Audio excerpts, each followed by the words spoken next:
감사로 깨어 살면 삶이 풀립니다. 이 말씀을 증거하겠습니다. 우리가 그냥 살면 하루에도 5만 가지 생각이 우리를 자꾸 끌고 가서 우리가 혼잡한 그런 삶을 살게 됩니다만, 진리이신 하나님 의지하고 모든 생각 가운데 서 있으면 모든 생각들이 합력해서 선이 되도록 하며, 그리고 그 모든 생각들 속에 유익한 생각들만이 오로지 우리 삶에 실천되도록 해서 복이 나타나는 것입니다. 마찬가지로 우리가 늘 하나님 모시고 감사함으로 깨어 살아야 되는 거죠. 그렇지 않으면 이 삶의 문제를 우리가 치우쳐서 하나님의 참복으로 나가지 못합니다. 애를 써서 힘을 다해서 감사함으로 하나님께 깨어 있어야 됩니다. 그래야 모든 일들이 우리를 끌고 가지 못하고 합력해서 손이 되도록 그렇게 하나님께 사용하시도록 하시는 거죠. 그러니 감사함으로 깨어 있어야 됩니다. 마가복음 13장 37절, 깨어 있으라, 내가 너에게 하는 이 말은 모든 사람에게 하는 말이니라 하시니라. 우리가 하나님으로 깨어 있지 않으면 순간순간 일들에게 우리가 집착하게 되고, 그 일들 때문에 하나님의 방향을 잃어버리게 되고, 그래서 우리가 잘못된 길로 가게 됩니다. 집착하지 말아야 됩니다. 그것이 어떤 것이라도 그냥 하나님으로 감사함으로 깨어서 그 일이 아주 작은 것이 되도록 하면서 가는 것이죠. 그러면 하나님께서 모든 것이 합력해서 선이 되도록 그렇게 하게 하십니다. 바울은 전도하다가 감옥에 들어갔지만 그 감옥에 들어간 일에 집착하지 않습니다. 왜 나를 감옥에 들어가게 하셨지? 내가 좋은 일을 한 것 같은데, 이렇게 생각하지 않습니다. 하나님의 선한 뜻이 여기 있겠구나 하고 찬미하고 감사를 하나님께 드립니다. 그랬더니 하나님께서 그 감옥에 들어간 모든 일들을 남아서 기도하는 사람과 간수와 모든 병정들에게도 선한 영향력을 끼쳐서 하나님의 일을 증거하게 그렇게 사용하시는 것이죠. 그래, 어떤 일이 있어도 그 문제에 집착하지 말고 감사함으로 하나님께 깨어 있어야 됩니다. 그래야 선한 역사가 나타나는 것이죠. 또 바울은 질병에 걸렸지만 그 질병에 집착하지 않습니다. 내가 병에 걸렸구나 하고 집착하지 않습니다. 묵상하지 않습니다. 그래야 하나님이 은혜로 우리 가운데 여전히 변함없이 살아오고 계시다는 그 하나님의 은혜에 더 감사함으로 깨어 있습니다. 그때 하나님은 그의 질고를 선으로 역사해서 바꿔내십니다. 그가 약하기 때문에 그의 메시지가 진솔한 걸 통하여 많은 교회들이 은혜를 받게 하시는 것이죠. 그러니 우리가 문제에 집착하지 말고 하나님께 감사함으로 깨어 사는 그런 삶을 살아야 됩니다. 그러면 하나님께서 바꿔주시겠다고 말씀해 주세요. 본문 4절 5절 한번 읽읍시다. 읽습니다. 시작. 하나님께서 지으신 모든 것이 선함에 감사함으로 받으면 버릴 것이 없나니 하나님 말씀과 기도로 거룩하여집니다. 감사함으로 받으면 하나님께서 바꿔주시겠다, 그렇게 말씀을 하고 계세요. 옛말에 사람이 호랑이에게 물려가도 중심만 차리면 산다, 이런 말이 있는데 그런 말과 맥락을 같이 합니다. 어떤 상황이라도 우리가 감사함으로 하나님께 깨어 있으면 하나님께서 생명으로 이끌어 가신다, 이것이 하나님의 약속입니다. 그러니 감사함으로 하나님께 깨어 있어야 되겠습니다. 깨어 있지 못하면 문제에 그냥 함몰되어 버립니다. 누가복음 21장 34절, 너희는 스스로 조심하라. 그렇지 않으면 방탕함과 술 취함과 생활의 염려로 마음이 둔하여지고 뜻밖의 그날이 덫과 같이 너희에게 임하리라. 그냥 우리가 깨어 있지 않으면 염려, 근심 같은 것으로 우리가 둔해진다고요. 둔해져 버려요. 그래서 하나님에 대한 지각력이 사라져 버리고 그냥 사는 거예요. 제가 이사를 가서 자전거를 한 대 샀어요. 자전거를 타고 운동을 좀 해야 되겠다 하고 자전거를 사고 타고 규칙적으로 하려고 하는데, 제가 젊었을 때는 그래도 운동신경이 꽤나 있다고 생각을 했거든요. 자전거 그거 뭐 별거 아니로 탔단 말이죠. 그런데 자전거를 타고 이렇게 꽃길 사이를 가는데 어느 한 아주머니가 보행기를 이렇게 밀고 오는 거예요. 그러면서 핸드폰을 받으면서 내가 가는 걸 지각하지 못하고 그냥 이러고 오는 거예요. 내가 가는 걸 알면 좀 비켜줄 텐데 좁은 길에서 비키지 않는 거예요. 그래도 자전거는 갈 길이 있을 것 같아서 가려고 하다가 그만 훅 넘어졌지요. 그런데 넘어져도 그냥 이렇게 운동신경이 좋게 넘어진 것이 아니라 그냥 볼품사납게 넘어진 거예요. 옛날에 제가 아니에요. 몸이 얼마나 둔해졌는지. 아니에요. 가만히 두면 둔해진단 말이에요. 우리가 나이 들수록 자꾸 샤프하도록 운동도 해야 하지만 영적인 것도 우리가 자꾸 끼워내지 않으면 둔해진다. 성경은 그렇게 말해요. 그래 자꾸 우리가 감사함으로 끼워내야 되는 거죠. 선다시형은 이런 말을 했어요. 꿀벌은 꿀을 모으려고 꽃에 갑니다. 이 좋은 일을 하는 동안에도 때로는 거미에게 물리는 일이 있습니다. 마찬가지로 사단도 우리를 나쁜 장소에서만 미혹하는 것이 아니라 착하고 유익하며 또 기뻐할 일을 하는 사이에도 공격을 합니다. 만약 우리의 영성이 어떤 상태에서라도 이길 수 있도록 깊게 끼어 있지 않는다면 우리는 천국 문 앞에서라도 미혹을 당하고 말 것입니다. 그랬어요. 미혹하는 일들은 시시때때는 우리 가운데 온단 말이에요. 슬픈 일은 슬픈 일을 통해서 우리가 거기에 집착하게 하고 좋은 일은 좋은 일을 통해서 또 거기에 집착하게 함으로 우리가 하나님으로부터 벗어나게 한단 말이죠. 거기에 넘어가지 않도록 자꾸 끼어 살아야 되는 거죠. 감사는 우리가 끼어 있어야 할 가장 중요한 도구이며 동시에 어떤 독도 녹일 수 있도록 강한 호르몬을 만들어내는 약이 된다는 것이 오늘 본문이 주는 교훈이에요. 그래서 감사는 우리가 어떤 문제를 녹일 만큼 강한 호르몬을 내는 그런 약이다라고 하는 것을 우리가 본문을 통해서 알 수가 있는 것이죠. 그래서 하나님은 우리에게 우리가 능히 질병이든 어떤 문제든 이길 수 있다는 목표를 먼저 주세요. 목표를 먼저 주고 계세요. 마가복음 16장 17절 18절 같이 읽읍시다. 시작. 믿는 자들에게는 이런 표적이 따르리니 곧 그들이 내 이름으로 귀신을 쫓아내며 새 방언을 말하며 뱀을 집어 올리며 무슨 독을 마실지라도 해를 받지 아니하며 병든 사람에게 손을 얹은 즉 나으리라 하시더라. 무슨 독을 마실지라도 죽지 않음이 믿음 안에 있다고 하나님께서 우리에게 목표를 주세요. 무슨 독보다도 강한 그런 호르몬이 믿음 속에 있다고 우리에게 목표를 주셨다고요. 그러니 어떤 약보다도 강한 약이 믿음과 감사를 통해 나타나는 호르몬이라는 것을 우리가 상정을 해야 됩니다. 바울은 그 일을 이룬 사람 중에 하나예요. 사도행전 28장 1절로 6절 읽읍시다. 시작. 우리가 구조된 후에 앉아 그 섬은 멜리데라 하더라. 비가 오고 날이 잠에 원주민들이 우리에게 특별한 동정을 하여 불을 피워 우리를 다 영접하더라. 바울이 나무 한 묶음을 거두어 불에 넣으니 뜨거움으로 말미암아 독사가 나와 그 손을 물고 있는지라. 원주민이 이 짐승이 그 손에 매달려 있음을 보고 서로 말하되 진실로 이 사람은 살인한 자로다. 바다에서는 구조를 받았으나 공의가 그를 살지 못하게 함이로다 하더니 바울이 그 짐승을 불에 떨어버리매 조금도 상함이 없더라. 그들은 그가 붙든지 혹은 갑자기 쓰러져 죽을 줄로 기다렸다가 오래 기다렸어도 그에게 아무 이상이 없음을 보고 돌이켜 생각하여 말하되 그를 신이라 하더라. 바울은 독사에 물렸으나 안 죽었어요. 그 독사보다도 강한 그런 믿음의 호르몬이 그에게 있도록 그가 믿음의 능력을 발휘했기 때문이죠. 우리가 알아야 될 것은 누구나 다 이 단계에 이르지 못하나 모든 세상의 독보다도 더 강한 치료자가 믿음 안에 있다는 것, 감사 속에 있다는 것을 우리가 먼저 상정을 해야 됩니다. 그리고 그것을 하려고 노력을 해야 되는 거죠. 그게 오늘 본문이에요. 감사로 그 믿음의 상태까지 나아가라는 거죠. 본문이 그런 말씀을 주세요. 본문을 다시 한번 읽읍시다. 1절로 5절 읽습니다. 시작. 그러나 성령이 밝히 말씀하시기를 후일에 어떤 사람들이 믿음에서 떠나 미혹하는 영과 귀신의 가르침을 따르리라 하셨으니 자기 양심이 화인을 맞아서 의식함으로 거짓말하는 자들이라.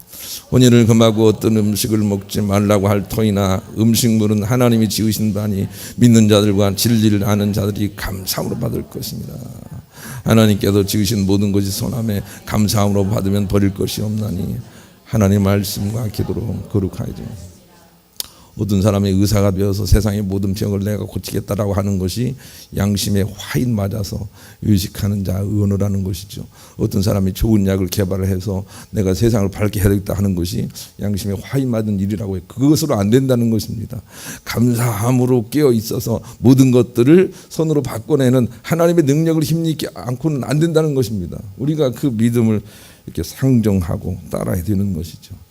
제가 참 여러 번 얘기했습니다만은 어느 한 청년이 제 눈에 거슬리기에 불러다 놓고 너 그래서는 안 된다. 내가 그렇게 한번 얘기를 했는데 아니 그 청년이 제게 그 얘기를 듣더니 목사님 감사합니다. 나를 혼내주셔서 감사합니다. 이렇게 반응을 했습니다. 그런데 그 일이 있고 나서 그 청년이 얼마나 귀하게 보이는지 그 청년이 정말 가치 있게 보이더라고요. 제 마음을 그렇게 가치 있게 바꿔놓은 것은 그가 그 상황에도 감사함으로 깨어 있을 수 있기 때문이죠. 감사한다는 것은 만물을 바꿀 수 있는 힘이 있다고 우리에게 가르쳐 주세요. 그러니 열심히 우리가 감사함으로 상황을 이겨내야 되겠어요. 감사함으로 깨어 있어야 돼요. 하나님에 대한 감사로 깨어 있으면 그것을 이길 만한 힘이 거기에서 나온다. 이렇게 말씀을 하기 때문입니다. 이제 우리 원지훈 청년이 더 감사하라는 그런 메시지를 담은 특송을 할 텐데 결단을 하시고 더 감사해야겠다 이렇게 마음을 잡수시는 그런 계기가 됐으면 좋겠습니다. 그러기 위해서는 첫째로 만물에 이미 선함이 내재되어 있다는 것을 알고 감사를 넘치게 함으로 그 선함이 나타나도록 하는 삶을 살라고 4절에 말씀하십니다. 4절 읽읍시다. 4절 읽습니다. 시작. 하나님께서 지으신 모든 것이 선함에 감사함으로 받으면 버릴 것이 없나니. 4절만요. 하나님께서 지으신 모든 것이 선함에 감사함으로 받으면 버릴 것이 없나니 꼭 기억을 하세요. 하나님께 지은 만물은 선함이 함께 있어요. 모든 것이 선함이 그 안에 있단 말이에요. 그 선함이 있는 줄 알고 감사함으로 받을 때 그 선함이 풀어져 나타난다라고 하는 걸 우리가 알았으면 좋겠어요. 여러분 질병 속에도 선함이 있을까요? 없을까요? 있습니다. 그 선함에 감사함으로 그 질고가 문제가 되지 않도록 바울처럼 우리가 감사를 넘치게 하라고 아예 그렇게 만드신 거예요. 지긋지긋하게 우리를 괴롭히는 우리 아버지 같은, 대체로 아버지가 악한 역할을 많이 하거든요. 그래서 60년을 참으라 그런 얘기 하잖아요. 아버지가 악한 역할을 하지만 아버지 내면 속에 선함이 원래 있었다는 걸 알고 자꾸 감사함으로 아버지 나를 혼내주셔서 감사해요. 자꾸 감사해야 아버지가 선한 역사를 우리 가운데 베풀도록 모든 상황이 바뀌는 거예요.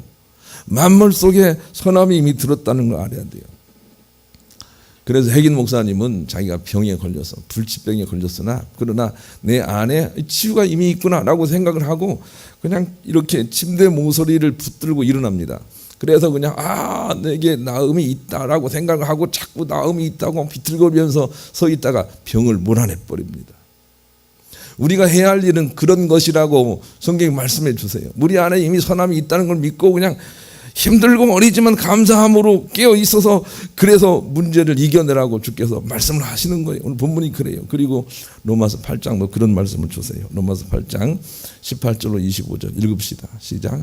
생각하건대 현재의 고난은 장차 우리에게 나타날 영광과 비교할 수 없도다. 피조물이 고대하는 바는 하나님의 아들들이 나타나는 것이니 피조물이 허무한데 굴복하는 것은 자기의 뜻이 아니요 오직 굴복하게 하시는 이로 말미암습니다. 그 바라는 것은 피조물도 썩어짐의 종로로 단대서 해방되어 하나님의 자녀의 영광 자유에 이르는 것이니라. 피조물들이 다 이제까지 함께 탄식하며 함께 고통을 겪는 것을 우리가 아느니라. 그뿐 아니라 또한 우리 곧 성령의 처음 익은 열매를 받은 우리까지도 속으로 탄식하여 양자될 것 곧 우리 몸의 속량을 기다려. 23절 다시 봅시다. 23절 읽습니다. 시작. 그뿐 아니라 또한 우리 곧 성령의 처음 익은 열매를 받은 우리까지도 속으로 탄식하여 양자될 것 곧 우리 몸의 속량. 거기까지만 읽을게요. 우리 몸도 역시 회복되기를 원한다는 거예요. 우리 영은 예수 그리스도로 말미암아 회복이 됐는데 우리 몸도 역시 만물과 함께 회복되기를 막 그렇게 원하고 있다는 거예요. 그러니 우리가 우리 안에 죄의 생명이 있다, 건강이 있다는 것을 막 붙들고 감사함으로 우리 몸을 회복받아야 돼요. 우리 몸의 건강이 예수 그리스도 안에 이미 있다는 걸 알고 감사함으로 우리 몸이 건강하도록 자꾸 깨어 있어야 돼요. 건강이 내 안에 있구나. 그렇게 하라고 우리에게 말씀을 하고 계시는 거죠. 나는 어떤 분이 자꾸 이런 분이 계셔서 그렇게 하지 말기를 원했어요. 자기 신랑 욕을 자꾸 하는 거예요. 자기 신랑은 자꾸 안 좋다라고 얘기를 해요.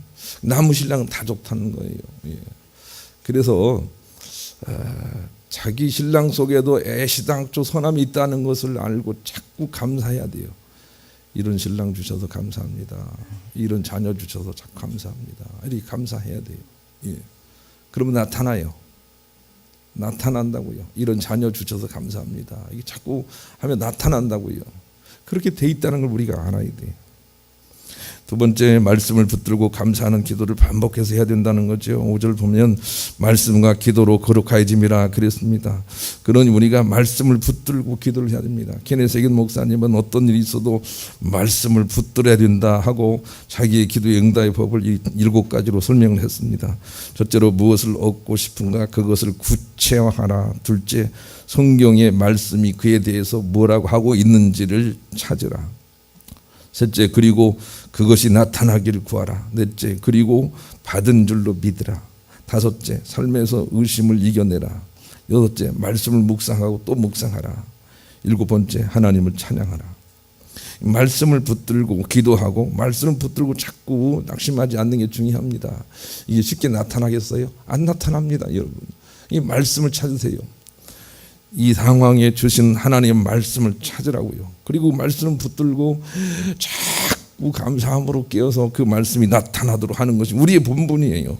누가복음 18장 1절로 8절 같이 읽읍시다. 읽습니다. 시작. 예수께서 그들에게 항상 기도하고 낙심하지 말아야 것을 비유로 말씀하여 이르시되 어떤 도시에 하나님을 두려워하지 않고 사람을 무시하는 한 재판장이 있는데 그 도시에 한 과부가 있어 자주 그에게 가서 내 원수에 대한 나의 원한을 풀어주소서 하되 그가 얼마 동안 듣지 아니하다가 후에 속으로 생각하되 내가 하나님을 두려워하지 않고 사람을 무시하나 이 과부가 나를 번거롭게 하니 내가 그 원한을 풀어두리라. 그렇지 않으면 늘 와서 나를 괴롭게 하리라 하였느니라. 주께서 또 이르시되 불의한 재판장이 말한 것을 들으라. 하물며 하나님께서 그 밤낮 부르짖는 택하신 자들의 원한을 풀어주지 아니하시겠느냐. 그들에게 오래 참으시겠느냐. 내가 너희에게 이르노니 속히 그 원한을 풀어주시리라. 그러나 인자가 올 때 세상에서 믿음을 보겠느냐 하시니라. 하나님께서 원하시는 것은 그거예요. 그냥 이분도 잘 될 수 있다. 이 자녀도 잘 될 수 있다. 이런 믿음을 가지고 감사함으로 깨어서 낙심하지 않는 거죠. 그런 믿음을 하나님께서 원하시는 거죠. 우리 아버지도 힘들게 지금은 병원에 계시지만 마음 편하게 잘 계시고 요양원에 계시지만 제가 이 모든 과정을 보면서 나도 늙으면 할 일이 하나 있다고 제 본분을 그렇게 깨닫고 지금도 실천하며 살아가고 있습니다. 여러분, 늙으면 뭐 할 겁니까? 늙으면 뭐 하실 겁니까? 여러분, 할 일이 없을 때 뭐 하실 것입니까? 나는 여러분에게 꼭 이 감사함으로 모든 것을 살려내는 일을 여러분의 본분으로 삼으라 이렇게 권면을 드립니다. 여러분, 자녀들이 잘못될 것 같아도 그래도 그 안에 원래 선한 것이 있다라고 생각하고 잘됨이 나타나도록 그냥 붙들고 기도하며 감사함으로 깨어서 낙심하지 않는 그런 믿음으로 우리가 사는 일에 늙어서 아무 행동을 하지 못하는 상황만큼 좋은 상황이 없습니다. 그런 때 우리가 해야 될 일은 그렇게 하는 것이죠. 지금도 해야 됩니다, 여러분. 이미 만물 안에 선함이 있음을 알고 그 선함이 나타나도록 자꾸 감사함으로 깨어 사는 거죠. 그거 하는데 얼마나 하루가 짧겠습니까? 우리가 그런 일들을 하며 살아야 됩니다. 오스왈드 샌더스가 이런 말을 했습니다. 문제는 축복을 가져오는 전조입니다. 그러나 올바르게 받을 때만 그 축복을 행해할 수 있습니다. 문제를 바르게 받아들이는 것이 바로 우리의 책임이고 할 일입니다.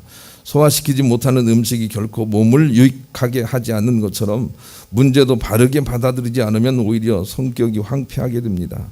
하나님께 징계를 받을 때 왜 하고 불만 가득해서 반문한다면 그 속에 담긴 하나님의 지혜와 사랑을 일순간에 허물어뜨리게 됩니다.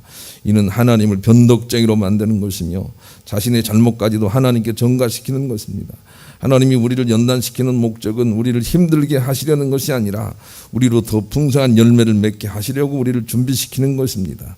이 때문에 하나님은 때를 따라 가지도 치시고 약도 뿌리시며 우리를 돌보시는 것입니다. 하나님이 주시는 훈계에는 목적이 있습니다. 하나님에 대한 우리의 반응을 보시려는 것입니다. 훈계가 우리를 부드럽게도 하고 절제케도 하고 강건하게도 합니다. 하지만 반대로 우리 마음을 강팍하게도 하고 완악하게도 하며 하나님의 뜻에 반응하게도 할 수 있습니다.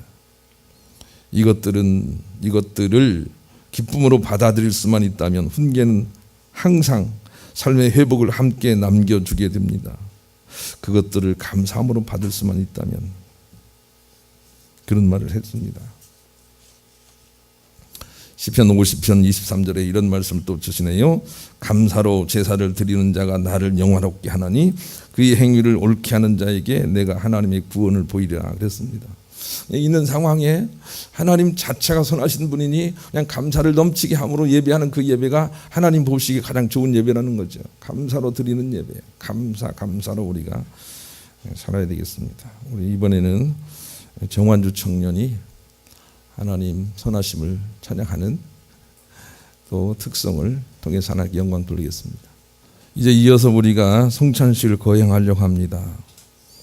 우리가 지금 하려고 하는 성찬예식은 예수님이 순종하여 채찍에 맞아 고난을 당하심으로 우리의 병이 다 고쳐진 것과 그 예수님의 순종하여 죽으심으로 우리의 죄가 다 사해진 것과 또 부활하심으로 우리에게 아들의 권세가 회복된 것과 성령을 보내심으로 능력이 우리 안에 항상 계시는 것을 기억하며 다시 이것을 충만케 하고자 하여 그의 살과 피를 먹어 우리 영에 새기는 의식입니다.